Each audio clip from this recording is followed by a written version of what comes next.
Chelsea Cohen. Welcome to the Adventure Podcast by BidX. I'm your host today, Joie Roberts. Now, Chelsea is sitting with me in the Austin, Texas studio. We are live in the beautiful podcast studio, and I'm so excited to be able to sit here with you.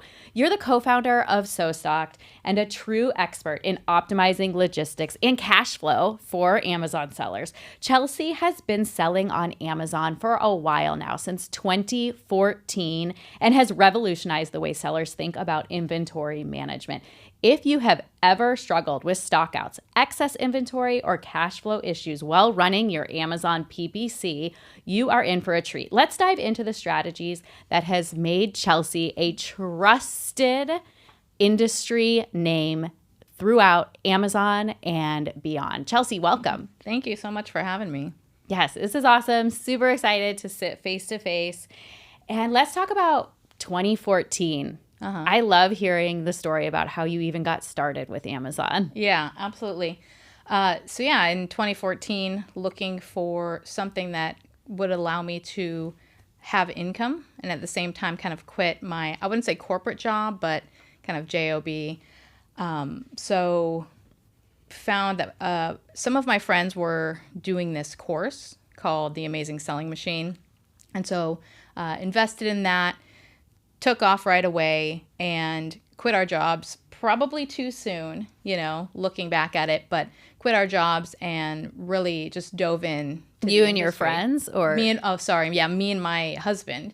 My friends had kind of started with selling. Some of them are still selling, some of them are not, but we kind of followed them along on this course, and that became, a 10-year career. And you were all in. You're like, Ari, this is it. We saw a little bit of success. Let's do it. I love it. That's really what happens, right? It's like you don't quit, you push forward, and you evolve. Yeah. Evolve, that's a good word, because that's a huge part of what we have done over the years is, selling and then helping to mentor people. I had a copywriting agency for a while, and then, software and inventory became the focus. And how was SoStocked created? Sure. Like most softwares, I think solving my own problem. So 2018, I had just kind of come out of 2017 having, run out of stock twice in the year for my bestseller. We purchased a bunch of inventory for a product that was linked to our bestseller, and then Amazon unspun it, so they disconnected it. Oh, so no. We had ordered all this inventory, and they were similar products. They did the same thing, but one was handheld, the other was tabletop. Amazon, of course, was breaking the rules that, they were kind of penalizing us for doing, and we ordered a bunch of inventory for Christmas. Those two products became unlinked, and so we were just stuck with a bunch of inventory, which was, so we faced stockouts and overstocking, and just what that did to our bottom line was rough. You're like, okay, don't have enough. Oh, and now we're stocking out. So how did you get out of that situation? So it was really getting serious about inventory. It had always been that thing that kind of got forgotten about until it became an emergency. So had to really take a look at, okay, this is, a big problem that's really straining us and negatively impacting things. I have to get a handle on this. And so first started with the spreadsheets. It took so much time out of my week, out of my month to actually execute on that I started looking for other solutions at the time, which was 2018. So there wasn't kind of a lot happening. Yeah, that makes sense. Yeah. So you got through it, as we all do as sellers. Yeah. We have to be like, we're going to get through it. But you took it further. You're like, I'm going to solve it. Yeah. So I looked for other software, and there were just problems with not factoring in, 3PLs, not factoring in marketing, being a black box where it's like, here's your order. We are smarter than you. We're not going to tell you how we came up with this order, but just trust us because we have, data scientists and you don't know what you're doing. So that was kind of the vibe that we were facing at that time. Yeah, I could see that too. And there was a lot of that early on. Yep. Before there was such tight regulations through Amazon. So that changed the landscape. And then what was the launch of SoStocked like? Yeah. So I don't know anything or didn't know anything about software. I had a friend who had a software. He didn't want to go down the road of inventory. So I figured, well, someone's going to do this. It might as well be me. And I don't want to just kind of put myself at the mercy of a developer who could really just take me for a ride and, I could spend a bunch of money being lied to and have no idea. So I decided, well, I've got to find someone who knows what they're doing, who I can trust and partner with. And I went to an event in Sugar Land, Texas, which is like right next to Houston, and one of the people had been a last minute addition as a speaker, was the founder of a company called Thomason. I'm not sure if back in 2015, people were using that for video content, for video reviews. Okay. Oh, yes, I do remember this. Yes. Okay, yes. Influencers and brands. And so that was a software that I knew, met this guy, went out, had lunch. We were everyone was there for the weekend. I'm like, this is a really cool guy. He's got some, credibility with what he's done. He's done this before. He's a serial SaaS builder. And then to top it all off, he kept complaining that he was so bored and he needed a new SaaS project. And so I'm like, I have an idea, and so kind of pitched it to him, and he was like, sure, let's do this. And so did you end up partnering with him, or you paid him to do it? Partnered. Oh, okay, cool. Yeah. Cool. He and his partner at the time, John, the three of us got together and were the founders of the company. Okay. Yeah. Super cool. And so what was going on with your Amazon business at this time? So just running that and, really working a lot on SoStocked at the time, doing some consulting. So it was kind of like, doing a lot. We didn't end up launching a lot of products. There's a lot that was going into SoStocked. Yes, I feel that. So you kind of like Ari was running the Amazon business. You were managing inventory. Yeah. And then let's dig into, inventory management is not always like the sexiest thing. And people that as an Amazon selling coach, I've seen people push the limit, including myself. Yeah. Right? Like you push the limit, and it is a way to lose a lot of profit. Yeah. If you mismanage your inventory and you solved your own problem with it. So let's dig into that, because you're on the Adventure BidX podcast, which is all about pumping out, getting in front of people for the least amount of money and helping ads and people buy your product. They cannot buy your product if you do not have your product in stock. Yeah. Yeah. I like to say when you're out of inventory, you're out of business. It's so true. It is. So you have to put it first. Why do you think it is that sellers push it, right? Like they think, oh, okay, I have 200 left. I have 500 left. That's okay. Yeah. It's, first of all, people don't like it. And it's, one of those things that kind of out of sight, out of mind. You don't really look forward as much as you should, not factoring or having that plan of, okay, I need to have that safety stock or, buffer stock. This is how long my lead time is. Not factoring in, if anything goes wrong, and not really thinking with tying marketing and inventory together. That is the biggest piece is, especially when you have teams, the inventory team and the marketing team not working together and sharing information. Marketing is the number one reason why inventory stocks out, which is, in fact, we're on this podcast, that's definitely an element that should be considered by all marketers. It really should. And I know you know this about me, but I am in love with marketing. And marketing to me is so fun. And I've always been in digital marketing. I'm like, no problem. I can get eyeballs on this. I can sell that. Yeah. And then I ran out of stock. And I did that gearing up for Father's Day. Father's Day was my Super Bowl. I was like, every single dad needs to be opening my product on Father's Day. And I did a phenomenal job on it that I ran out of stock about 10 days before Father's Day. Wow, yeah. So basically I was out of business 10 days before Father's Day. And I was asking myself, like, why did I do that? Why didn't I just order more? And it wasn't about betting on myself. I wanted to bet on myself. I just mismanaged the inventory. Yeah. And then I did it 4 more times the rest of the year.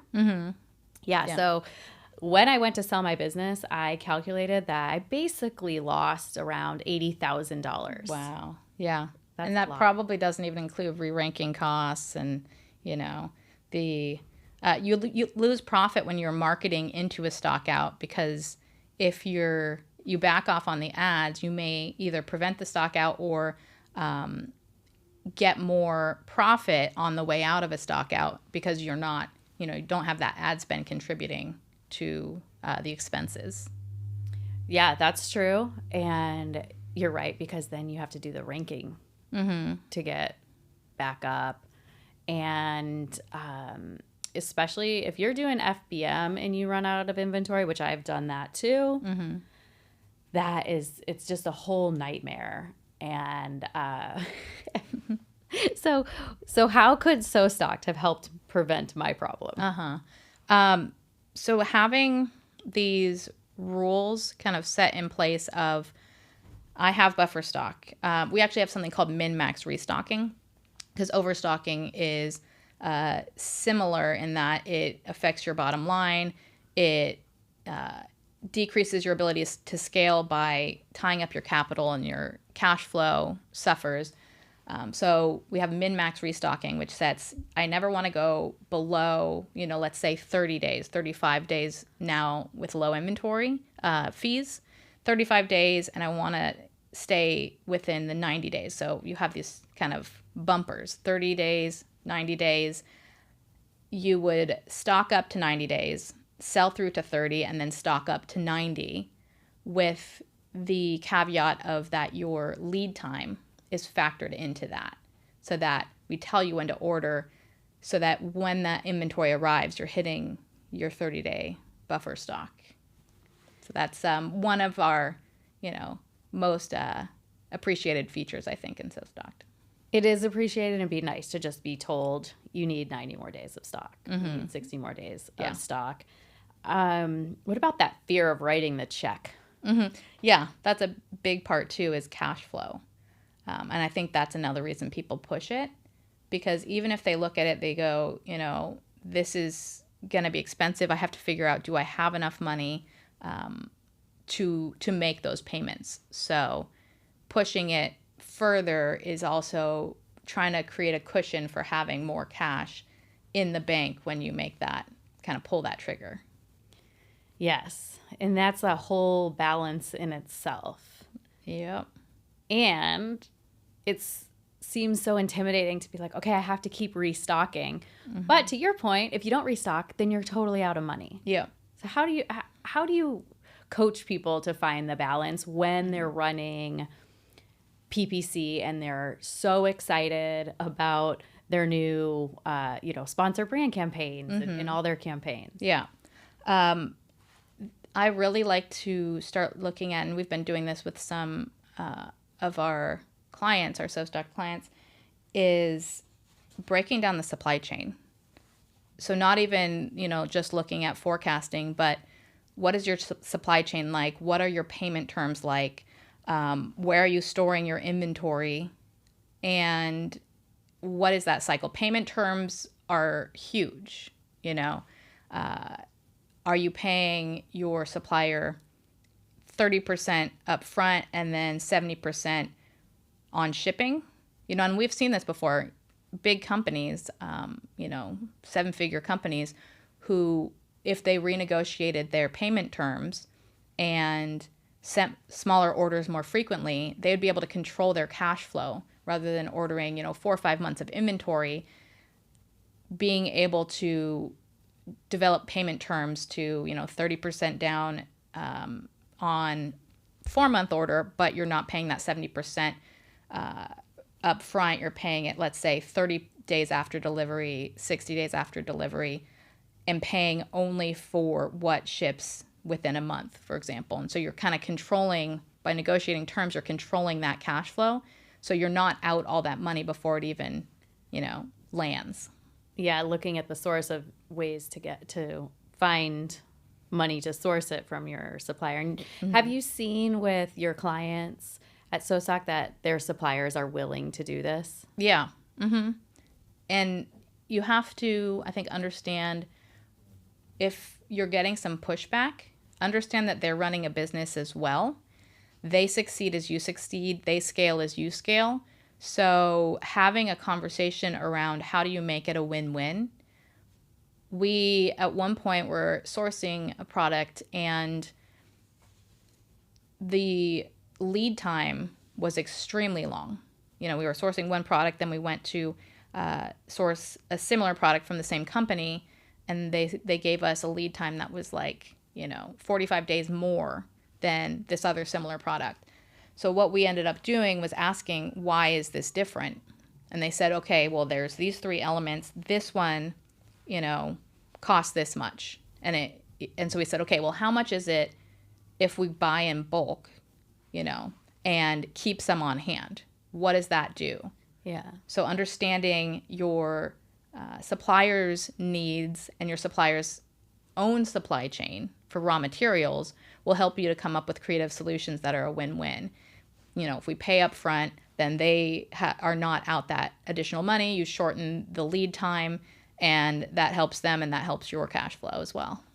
So this really puts you as a logistics expert as well, because there's so much. It's funny because it's not logistics, it's logistics strategy.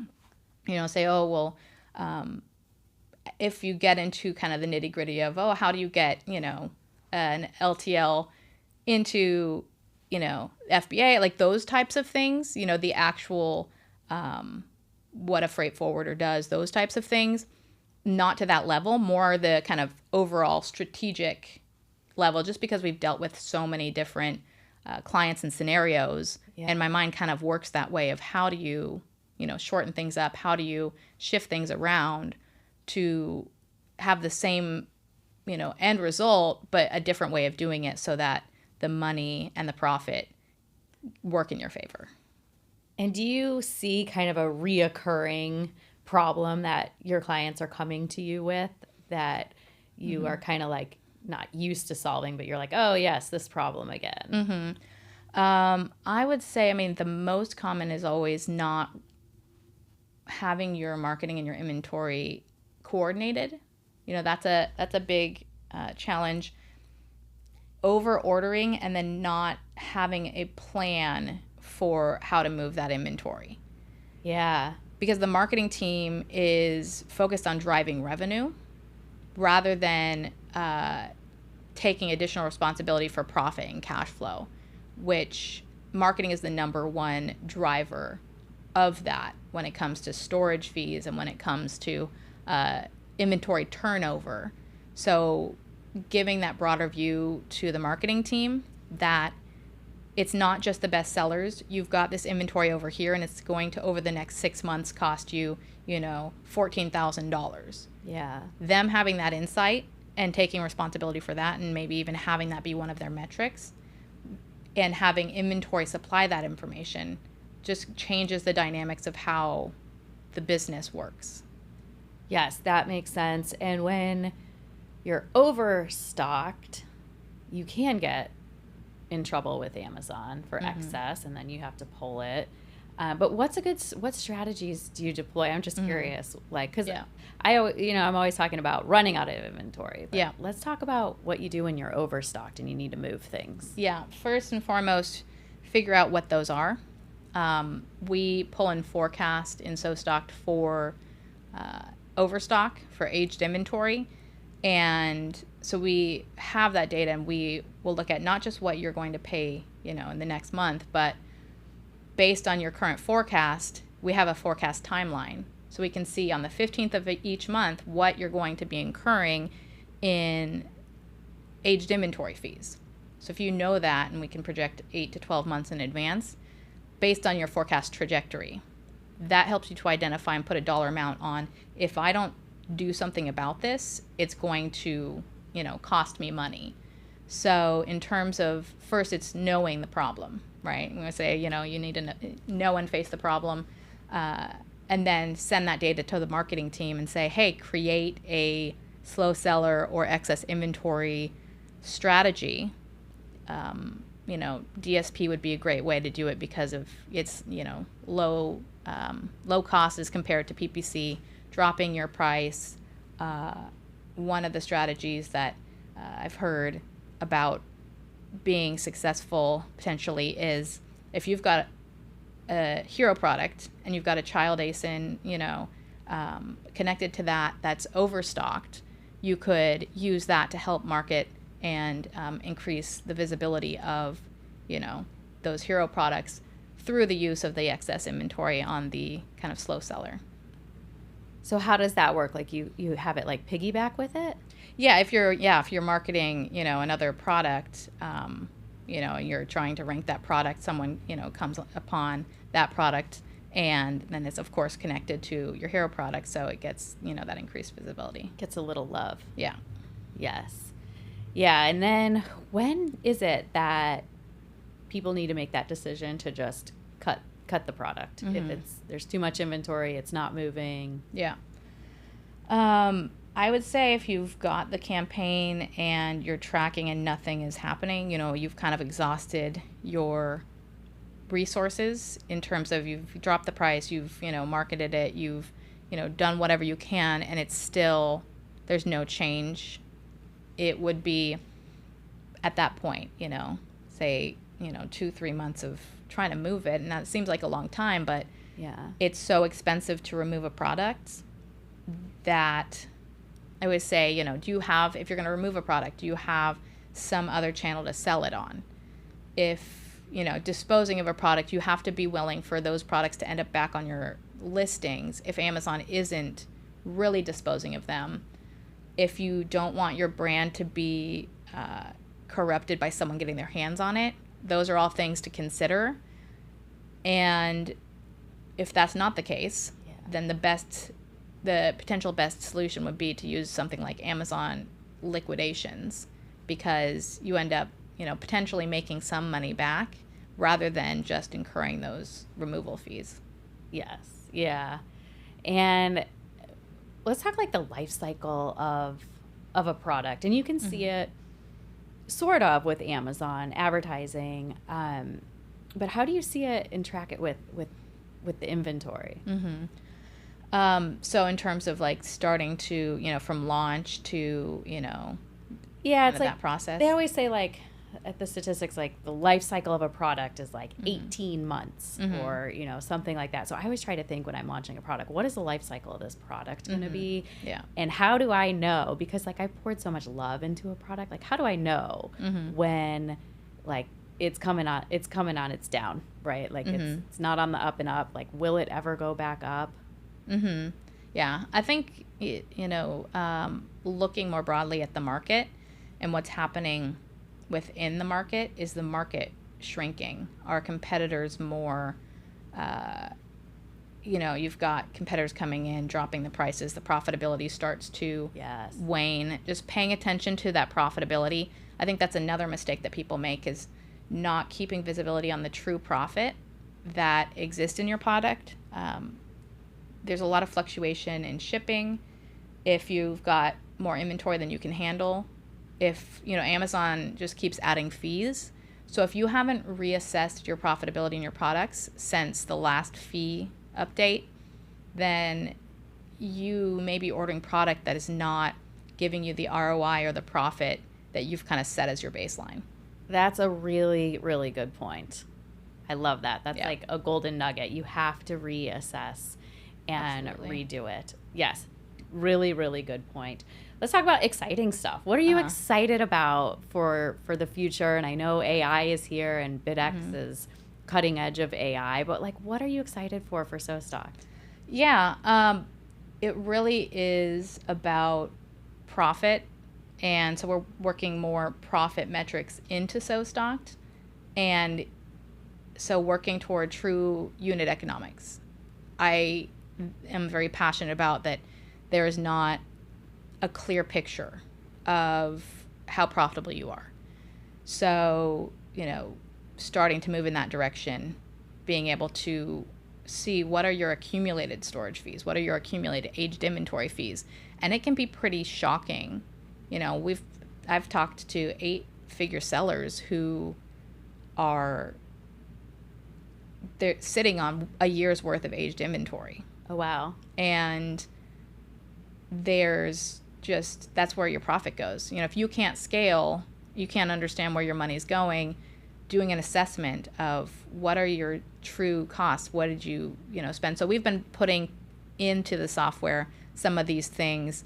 We're starting to focus on that and moving in that direction. And then eventually profit forecasting, cash flow forecasting, getting that forward view of not just what the health of your business is today, but what it's projected to be in the future. And if you have scaling problems, those are, scaling is profit and cash flow, just as sales is, traffic and conversion. Yes, definitely. And thinking ahead in the future of your brand is exciting, but it's also like you don't want to I think of forecasting as like, okay, I need to forecast my inventory, but I love that it could be like, hey, in 6 months, this might not be as healthy if you don't make these decisions. Yeah, exactly. Yeah, you had last year people kind of waking up in November and saying, Amazon just took $25,000 out of my account for storage. People were posting these things, and to me, it just emphasized that as an Amazon SaaS community, we have done a disservice in not granting that visibility. And so that's been my mission, is how do we get to the point where you've got 7-figure sellers who had no idea that was coming. But if you can forecast for sales and forecast for inventory, and Amazon's policies, which, dissecting those is a whole other conversation, then you should be able to forecast for fees and expect and plan for that. Yes, and the fees do sneak up, and your settings too. You have to watch what settings you have and what the default settings are, especially with like aging inventory, excess inventory, any of those fees.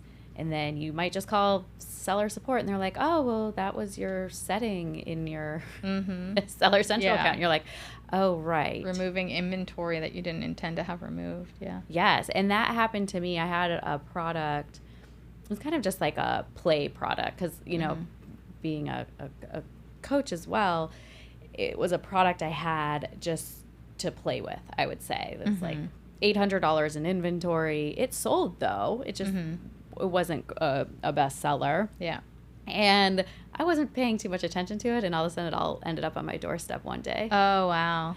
I was like, oh, no. I was like, well, okay. Yeah. Surprise. Yeah. And I'll be honest, I still have, this was recent, I still haven't gone back and calculated all the fees. Yeah. So I'll have to do that. Or maybe I shouldn't. No, if it's, something that you still have, it's never a good idea to look back and, how much, unless it's like to find, to learn for the future. Yeah, but if it's looking back, we all have those areas in our past that. I know. All right. Well, I am super excited for, and you called it the SaaS community.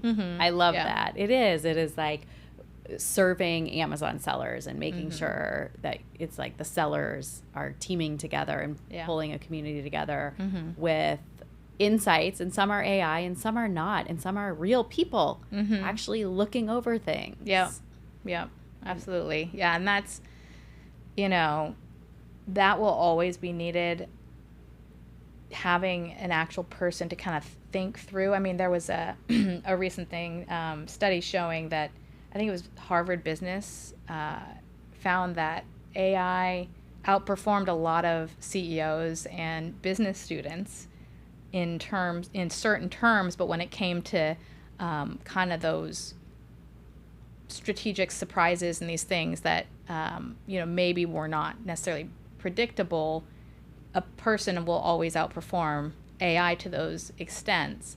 So it's important to know that you can leverage that information, but there always has to be a person who can kind of, apply the nuances that maybe would be missing.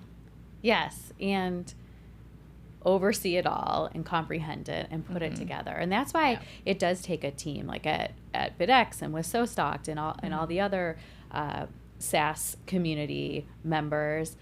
It takes all of us to be hands-on in looking at your ad account, looking at your inventory with you. Nothing is set it and forget it. Yeah. And that's a huge part, in terms of how does the marketing and inventory team, I coined a term early on, which was inventory-minded marketing.